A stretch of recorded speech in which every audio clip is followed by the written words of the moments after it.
Perhaps one of the biggest issues when creating drawings on a computer is making sure that they turn out the way you want them to on paper. This is where good layer management and use comes in. The purpose of layers is to organize the data in your file so you can work with it and so that it has a correct visual display on paper, not just the screen. We've already kind of mentioned this before with talking about the different viewports that you can use. Let's open up the architectural example imperial drawing.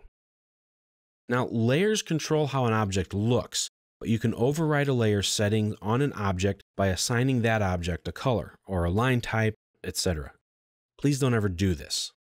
There are 3 keys to good object visual display management. They are 1, by layer, 2, by layer, and 3, by layer. Every object can either be assigned its properties individually or by layer. Let me open up the Properties panel. Press Ctrl and 1 at the same time. And if I select this line, I see that it's red. It's on the wall layer, and this object is set to by layer for its color. That means the color of this object will be displayed according to the color of the layer setting. So if I go to my layer manager and I go to the wall layer, I see it's set to red. I can change them all to yellow right here, and all of my walls are updated instantly. Now I can select the object or multiple objects, and I can override those layer settings. If I go to the color option on the properties palette, I can manually change it to red. Now, once I've done this, that means these walls will always be red no matter what.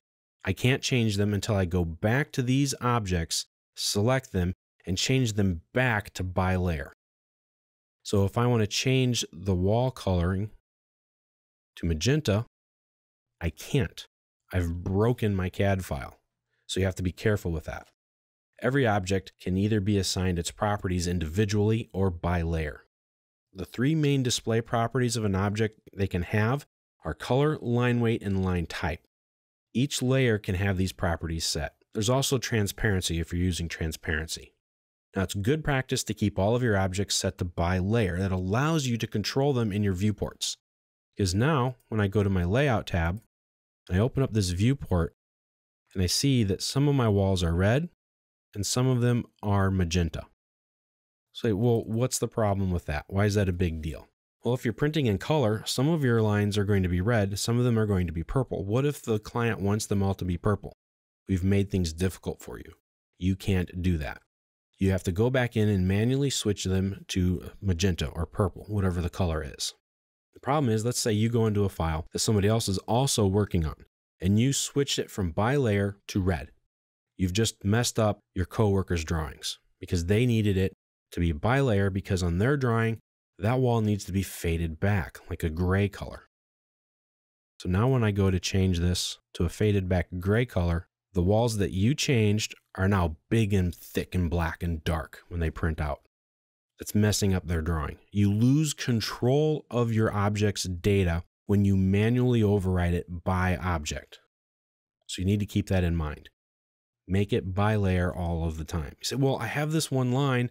It's only one line and I need it to be this specific color and I need it that way all of the time.